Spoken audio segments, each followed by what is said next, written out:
Olá, alunos e alunas do curso de Gestão de Recursos Humanos. Aqui quem fala é a professora Jéssica Carvalho. No vídeo de hoje, vou separar um tempinho aqui para responder as perguntas da aula ao vivo 1. Tivemos algumas participações muito bacanas, muito interessantes e vale a pena compartilhar com todos vocês, com todos os colegas, a resposta para essas questões, para que a gente possa gerar insights, gerar ideias a partir desse meu comentário aqui. E são participações muito bacanas, então geraria mais 50 minutos de aula para a gente poder debater e conversar sobre esses assuntos. Mas eu vou tentar ser bem pontual, bem específica e direta, de acordo com a pergunta dos colegas aqui. Beleza, então vamos para a primeira pergunta. Lembrando que o tema da nossa primeira aula foi os conceitos introdutórios, a ideia inicial sobre empreendedorismo, a gente entender quais são as diferenças entre empreendedor e empreendedorismo. Então, todas as perguntas que os alunos trouxeram foi referente a isso. Quem não assistiu a primeira aula, dá uma corridinha aí no seu estúdio, assista essa primeira aula, porque é muito importante você vir para a segunda aula ao vivo a partir desses conceitos iniciais. A Viviane Menezes, ela pergunta assim: o marketing anda lado a lado com o empreendedorismo? Sem dúvida alguma, Viviane. Principalmente nos dias de hoje, em que nós temos muita concorrência, a gente tem uma tecnologia da informação muito rápida, né? Redes sociais, site, aplicativos, nós temos a informação na palma da mão. Então, a internet, ela facilita algumas coisas, ela facilitou muitas coisas, mas ela também gerou muita competitividade entre as empresas. Então, se você vai começar o seu próprio negócio, se você vai empreender em alguma área, não tem como você abrir mão do marketing. O marketing, ele tem que ser o seu aliado, principalmente o marketing digital atualmente, ele tem que ser o seu aliado no momento de estruturar o seu negócio, a sua empresa. Professora, mas marketing e empreendedorismo é a mesma coisa? Não, são coisas diferentes. Você pode empreender no marketing digital, por exemplo, você ser um profissional habilitado para ser marqueteiro ou marqueteira, né? Que é um termo um pouco que as pessoas não gostam de utilizar, mas é você ser esse profissional habilitado para desenvolver estratégias de marketing. E aí você vai empreender nessa área. Quais são os limites? O limite que o marketing, ele vai preocupar-se com a publicidade, a promoção da sua marca. Então, ele vai estar muito mais focado nas propagandas, na publicidade, na forma como você se comunica externamente. Então, a comunicação externa de marketing é como você vai lidar com seus clientes, com os demais stakeholders, que são as pessoas interessadas no seu negócio, cliente, concorrente, público em geral, a sociedade, dependendo da área que você vai atuar, o próprio governo, né? As esferas legislativas, enfim. Todas as pessoas interessadas, o marketing, a preocupação dele vai ser essa com a sua empresa. O empreendedorismo, ele se preocupa com o negócio como um todo. Então, não é só a sua comunicação externa, mas a sua comunicação interna com seus funcionários, a forma como você se posiciona nesse mercado, a qualidade dos seus produtos, o seu propósito. Você, enquanto empreendedor ou empreendedora, a gente precisa desenvolver essas características. Então, assim, empreendedorismo é uma grandeza, marketing é outro, que juntos eles se aliam para tornar o seu negócio mais sustentável, beleza, Viviane? Então, sim, a resposta é sim, eles andam lado a lado e se não andar lado a lado, se não tiver estratégias conjuntas, pode acontecer de levar o seu negócio à falência, né? Ao invés de você utilizar o marketing como aliado, você utiliza ele de maneira negativa ou negligencia, ou seja, não dá valor ao marketing dentro da sua empresa e acaba se perdendo no processo empreendedor, beleza?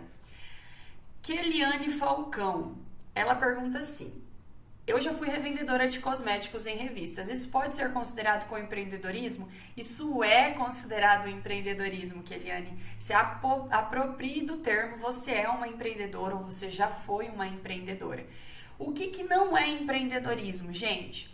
Se a pessoa pega um produto e ela simplesmente revende esse produto sem agregar nenhum valor em cima disso, sem fazer nenhuma mudança, uma inovação, trazer algo diferente, ela simplesmente é uma revendedora, ela simplesmente está revendendo algo. Agora, a partir do momento, Keliane, que você pega essa revistinha, por exemplo, essa revistinha de uma marca conhecida, você sabe que o produto já se vende, né? O produto já é um produto bom, é um produto de qualidade. Geralmente a gente se propõe a revender um produto que a gente já conheça. Então você pega essas informações, se apropria dessas informações e aplica um diferencial na venda. Você faz uma experiência de compra para o cliente, uma experiência na venda muito melhor do que se esse cliente for comprar diretamente no site. Então, por exemplo, você faz um momento com esse cliente, combina com a sua cliente um horário, vai lá, demonstra esse produto na pele da cliente, se for algo relacionado à maquiagem, você vai mostrar essa maquiagem para a cliente na pele dela. Se for algo relacionado a produto de higiene pessoal, você vai mostrar para o seu cliente a eficácia desse produto, entregar um panfleto, entregar um flyer, fazer a divulgação de você enquanto revendedora. Então, não somente o produto, mas o valor agregado que você, Keliane, enquanto revendedora, vai colocar nesse produto e fazer a pessoa comprar com você, não porque o produto é somente bom, mas porque você é uma excelente revendedora do produto. Você conseguiu apresentar para ele qualidades, especificações técnicas, especificações que existem no produto que ele não conseguiria saber comprando de outra pessoa ou comprando diretamente num site. Você percebe que você agregou valor, você criou um momento ali com o cliente muito diferenciado e que isso te faz ser empreendedora.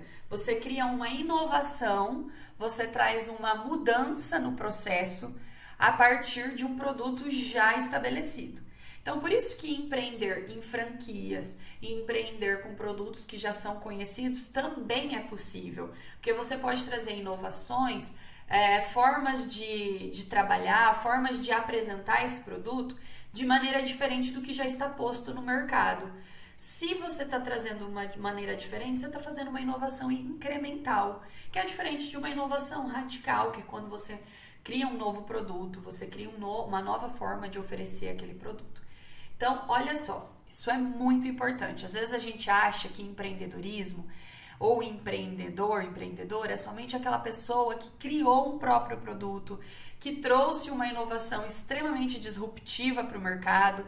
Mas, gente, nada começa do zero. Sempre é algo que vai sendo aprimorado. Então, vocês, enquanto alunos, enquanto gestores de recursos humanos, também podem aprimorar, também podem trazer inovações. Essas inovações também é caracterizado como empreendedorismo, tá? Lembra que a gente falou que empreendedorismo é um envolvimento de processos e pessoas e recursos que juntos, né, acontecendo um processo, ele transforma ideias em negócios, né? Então, às vezes você tem uma ideia de um processo na hora de atender o seu cliente, você implementar essa ideia, fazer ela ser tangível, algo que funciona na prática, isso também é empreendedorismo.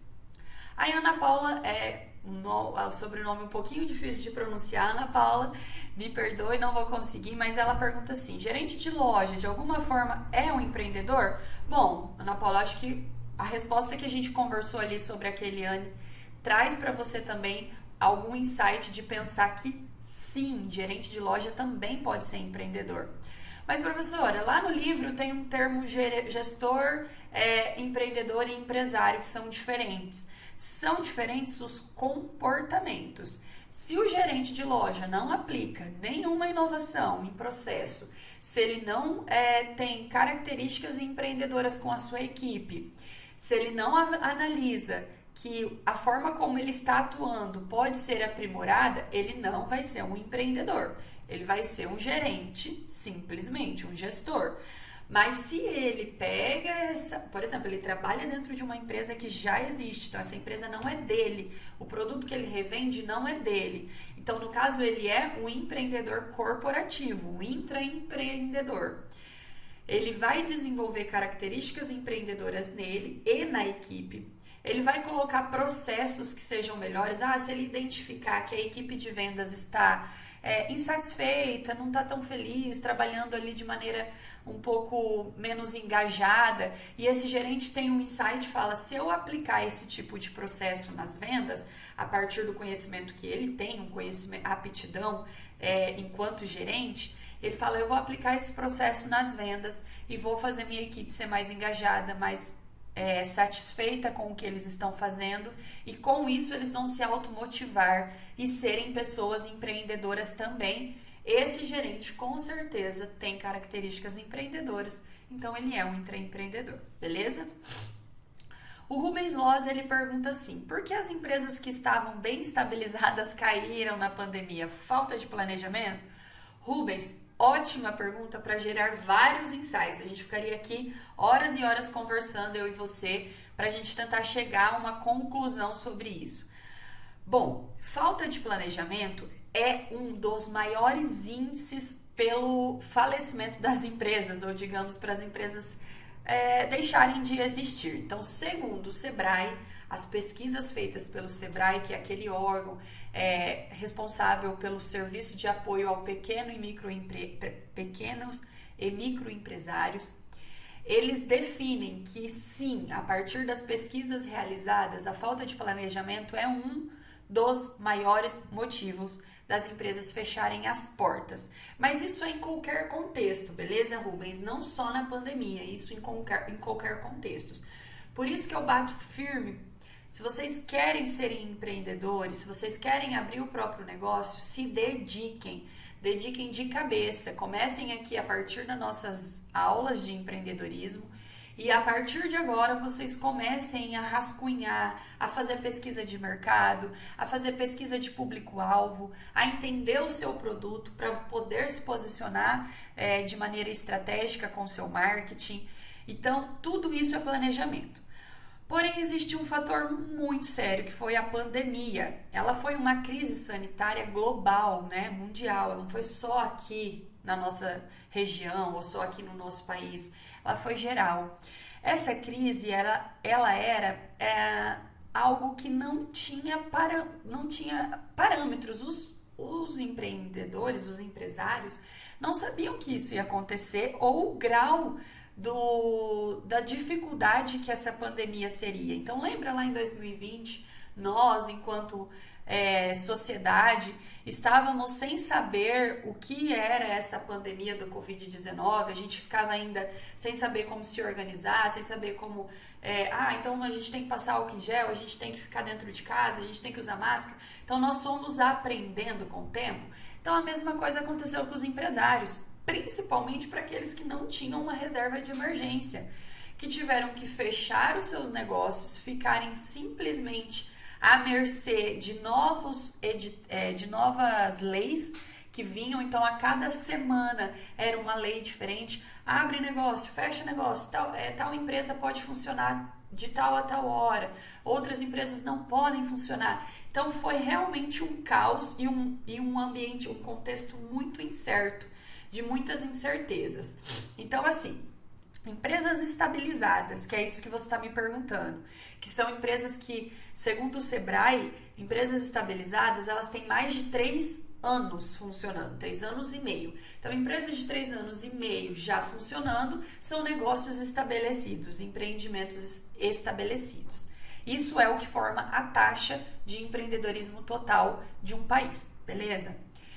Por que essas empresas fecharam? Muitos são os motivos, como a gente está debatendo aqui, muitos são os motivos. Um deles é a falta de planejamento. Mas eu, Jéssica, professora Jéssica, aqui dizendo para você, Rubens, o que pode ter sido um grande caos, que pode ter levado um grande caos, assim, foi uma falta de... eu nem diria falta, porque a pessoa não estava preparada para olhar novas oportunidades. Então, lembra quando a gente usou um termo chamado resiliência na primeira aula ao vivo? Que é uma das características empreendedoras que eu acho muito necessária para nós desenvolvermos. Nós temos que desenvolvermos essa resiliência. O que é resiliência? É você saber que o caos está acontecendo, a pandemia é real, ela está existindo, e a partir disso, o que eu posso fazer? Então, é o olhar para a solução e tentar não olhar tanto para a dificuldade. Ah, professora, mas isso é muito difícil. Sim, isso é muito difícil, isso é muito complexo. A gente tem que buscar apoio, ajuda, fazer uma rede de apoio, se é possível buscar ajuda financeira de alguma forma. Então, as empresas que não conseguiam aportes financeiros também fecharam as portas, porque por mais que você vê a solução do problema, às vezes você tem um negócio que demandava muito público, né? Então, por exemplo, uma empresa de rua, um comércio local de rua, que tinha o seu maior público, eram pessoas passando ali na rotina do dia a dia. Veio uma pandemia que considerou o lockdown como uma forma de combater o Covid, e o lockdown era as pessoas ficarem reclusas, restritas dentro de casa. Então, assim, aquele meu público que antes comprava porque estava passando na frente do meu negócio, da minha empresa, do meu comércio, agora eu não tenho mais. Então, qual seria uma saída? Ir para o comércio digital, fazer entregas, né? Ir para o delivery, fazer entregas, ter uma comunicação mais assertiva com o meu público-alvo. Como fazer essa comunicação? WhatsApp, rede social, YouTube, utilizar a comunicação digital a favor deste momento que estava acontecendo. Professor, algumas empresas viram isso? Sim, algumas empresas viram isso muito rápido e conseguiram remodelar a sua forma de atuar com o seu segmento. Algumas empresas demoraram um pouco para ver isso. Mas por quê? Porque às vezes estava mais focado no problema e na dificuldade que não conseguia ver essa solução. E aí é uma questão de característica nossa enquanto empreendedor, de ser aquela pessoa mais apegado à solução do que aquela pessoa mais apegada à dificuldade. Mas muita atenção no que eu estou dizendo. Eu estou dizendo de seres humanos. Então a gente também estava fragilizado com a pandemia. Então não quer dizer que uma empresa que fechou simplesmente porque o empresário não viu a solução. Às vezes ele não estava bem psicologicamente, emocionalmente para isso. Mas se nós temos que achar uma forma de resolver, se é possível achar uma forma de resolver, essa seria a minha solução, ok, Rubens? Isso seria a minha forma de ajudar esse empresário a enxergar uma solução na pandemia. Tamara de Souza, ela pergunta, qual o tempo... Aí eu tenho a pergunta da Tamara de Souza aqui, né? E também tem a pergunta da Juliana Godoy, que eu acho que dá pra gente fazer as duas num compilado. A Tamara, ela fala qual o tempo na área de empreendedorismo para sair do ponto inicial, e a Juliana pergunta qual a melhor forma de começar a transformar as ideias de empreender em ações favoráveis. Nós temos algumas questões aqui, Tamara. A área do empreendedorismo, ela é contínua. Não é porque você saiu do ponto inicial que você não vai voltar para aquele ponto inicial. Lembra quando a gente viu que o empreendedorismo ele é um processo? Então, pode ser que em determinado momento você sinta que seu produto está maduro para você empreender. Então, eu acredito que seja isso que você esteja perguntando. E aí vem o que a Juliana fala. Qual é o momento de eu transformar as minhas ideias em ações? Então, vamos supor que nós queremos empreender numa área onde eu vou aplicar um produto ou um serviço, né? Novo, eu estou trazendo uma inovação de produto ou serviço para essa área. Qual que é o momento ideal? É o momento de eu sentir que meu produto está maduro, meu produto ou serviço esteja maduro para esse mercado-alvo. Então, primeiro eu vou selecionar o meu mercado, primeiro eu vou definir a minha proposta de valor, o que eu quero entregar de valor para esse público-alvo. E aí eu vou desenvolver um produto, um MVP, que é um produto mínimo ali, né? É como se eu pegasse o produto que eu quero vender, ou o serviço que eu quero vender, eu aprimorasse ele pouco, não muito, eu não demorasse muito tempo para aprimorar ele e colocasse para o meu público-alvo, para esse mercado que eu quero atuar, para eles sentirem se o meu produto é bom ou não. Então eles vão utilizar o meu produto e vão me dar feedbacks. Como que eu faço isso, professora? Imagine que eu esteja desenvolvendo um estojo, uma marca de estojo, material escolar, né? Um estojo diferenciado, que traga um design bonito, sei lá, com cores diferentes, com uma textura diferente. E aí eu faço um mínimo ali de um lote de uns 100 estojos, com o mínimo necessário, só para realmente fazer as pessoas conhecerem o meu produto. E eu vendo esses 100 estojos por um preço mais barato, pelo meu custo, simplesmente para ter saída de mercado. A partir do momento que eu vendi esses 100 estojos e essas pessoas, que seria a minha amostra, né, do meu público-alvo, importante eu vender para o público que eu quero atuar. Eu não vou vender para qualquer pessoa, não adianta vender para parente, para amigos. Tenho que vender, a não ser que esse seja meu público-alvo, né? Mas eu tenho que vender para quem eu quero que compre o meu estojo. Porque as informações que eu vou obter desses 100 estojos vendidos vai me ajudar a fazer as ações favoráveis, entende, Juliana? Essas informações que eu vou obter vai me fazer o quê? Saber se meu produto está coerente com o que o meu público quer, se eu tenho que melhorar design, se eu tenho que melhorar em qualidade. Às vezes meu produto não quer design, ele quer qualidade. Meu produto não, meu público. Às vezes o preço que eu coloquei está muito caro. Então imagina se o custo ficou caro, se as pessoas reclamam do valor, aí eu tenho que pensar se às vezes eu não tenho que abaixar mais o meu custo, deixar meu custo mais enxuto. Então essas ideias que eu coleto transformam, essas informações são importantes para que eu transforme isso em ações favoráveis, que seria vantagens competitivas para quando eu colocar o meu produto de fato no comércio, que aí não vai ser mais só 100, aí eu vou produzir mais, eu tenho que ter uma venda legal, eu tenho que ter uma venda mínima para pagar os custos que eu tive. Então eu já tenho que ter mais certeza, mais assertividade nesse produto que eu estou colocando, por isso que as informações coletadas são importantes. Professora, isso tem um prazo de maturidade? Depende do produto que você está atuando. Tem empresas que ficam incubadas ou ficam, dependendo de aceleradoras, por 1, 2, até 3 anos. Tem empresas que com 6 meses você consegue desenvolver o seu produto mínimo, que é o MVP, colocar no mercado de maneira mais assertiva, coletar informações e começar a vender. A gente vai falar mais sobre isso na segunda aula ao vivo, que é a aula sobre o modelo de negócios Canvas, beleza? Mas não tem um tempo específico. Eu diria que 1 ano é um bom tempo se você vai empreender numa área que você não requer tanto esforço. Por exemplo, vocês são gestores de recursos humanos, estão se formando para ser profissionais nessa área. Se vocês vão empreender nessa área que vocês já têm uma competência técnica, vocês já sabem como isso funciona, eu diria que 6 meses é o ideal para vocês conseguirem modelar o negócio de vocês e colocar no mercado. Mas se você vai empreender numa área onde você não tem muito conhecimento, muita competência técnica, então você vai levar um tempo para aprender, um tempo para amadurecer o seu produto e depois colocar no mercado, né? Então, aí seria um pouco mais de 1 ano, beleza? E busquem informações, busquem ajudas, que aí é o que o Flávio traz, que eu lembro que eu respondi o Flávio em aula, né? Falando sobre análise de mercado, mas eu vou complementar, Flávio,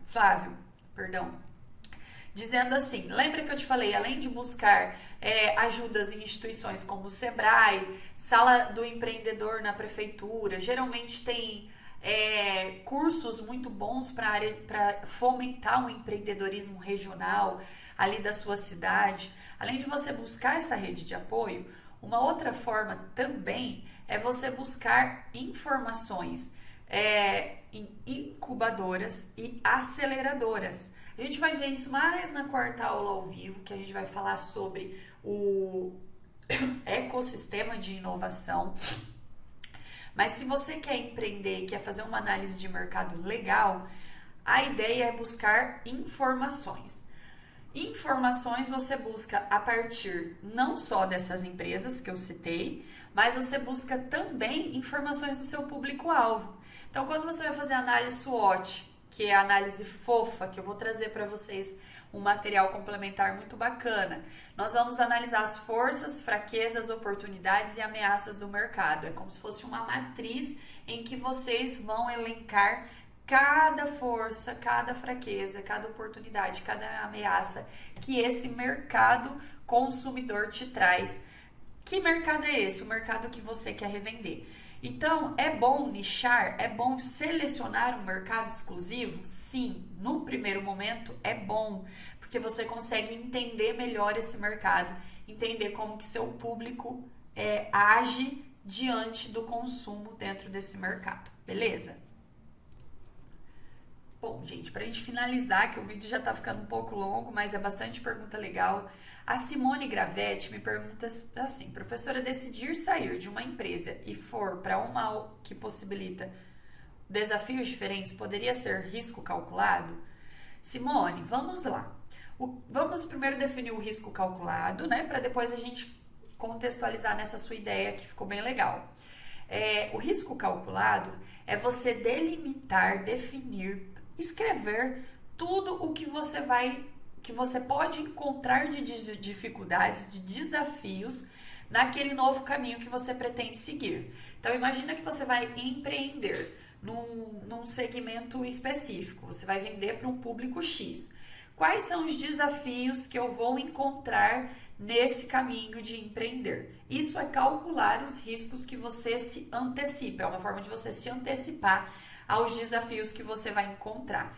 Então, sim, se você vai sair de uma empresa e vai mudar de carreira, vai ter uma transição de carreira, ou simplesmente mudar de empresa, sair de uma empresa e ir para outra, faz uma análise, como se você fosse fazer uma análise de mercado dessas empresas, e coloque, elenque as dificuldades, os desafios, vantagens e desvantagens de fazer essa troca. Aí sim é você calcular, se antecipar aos riscos que você pode encontrar nessa nova empresa.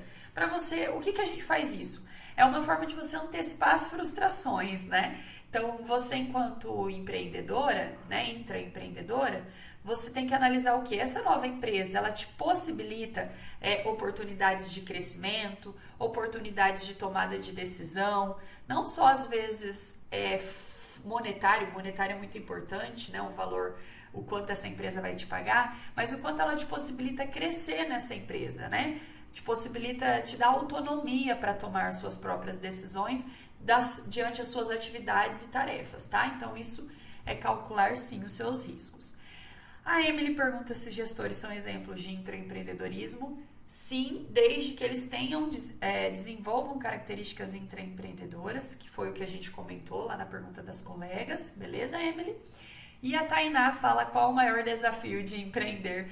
Tainá, olha, essa pergunta ficou ótima como fechamento, porque eu não tenho uma resposta para essa sua pergunta, mas eu tenho vários insights para a gente pensar. Empreender já é um desafio, por si só, empreender é o maior desafio. Então, assim, você fazer questionamentos é muito mais importante do que a gente achar soluções, do que achar respostas para essa pergunta. Então, assim, se eu vou empreender, em que área eu quero empreender? Isso é a primeira pergunta. Para quem eu quero vender o meu produto ou serviço? Uma segunda pergunta. O porquê eu quero fazer isso? Qual é meu objetivo como pessoa? Qual é a minha missão enquanto empreendedora? Onde eu quero chegar com essa empresa? Então, assim, qual é a visão que eu tenho com essa empresa? E fazer algumas perguntinhas. Será que eu estou preparada? Será que eu tenho que buscar informações, buscar apoio, buscar aporte financeiro? O que eu não me preparei para poder melhorar? Então, assim, eu acho que questionar é o maior desafio dentro de empreender. A gente se questionar, se auto-questionar.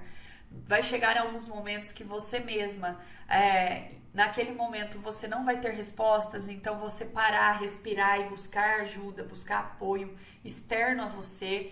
Isso é muito importante, isso também é um desafio do empreendedor, entender que ele não está sozinho, entender que ele não precisa estar sozinho, que essa atividade é algo que envolve pessoas e envolve uma rede de apoio muito importante para ele nesse momento.